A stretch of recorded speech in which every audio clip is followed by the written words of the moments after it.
বৈষম্য, অর্থনৈতিক বৈষম্য, এবারের সরকারও সেই অর্থনৈতিক বৈষম্য কিন্তু দূর করে নেয় এবারের বাজেটের মধ্য দিয়েও। সেই একই বৈষম্য আমরা দেখতে পাচ্ছি তিস্তা পরিকল্পনা নিয়ে সরকার চীন সফর করেছে প্রধানমন্ত্রী, কিন্তু কোনো অর্জন নিয়ে ফিরে আসতে পারে নাই।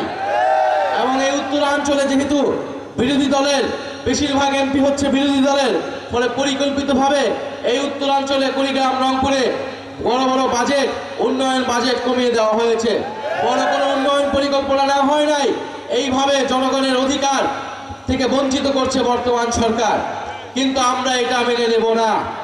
আমরা মনে করি এই উত্তরাঞ্চলের মানুষ জুলাই গণঅভ্যুত্থানে জীবন দিয়েছে, তাদের সন্তান আবু সাঈদ দুহাত প্রসারিত হয়ে জীবন দিয়েছে, তারা ভোট দিয়ে 11 দলকে জয়যুক্ত করেছে। আমরা তাদের ভোটাধিকার, তাদের অর্থনৈতিক অধিকার সবকিছুকে রক্ষা করব।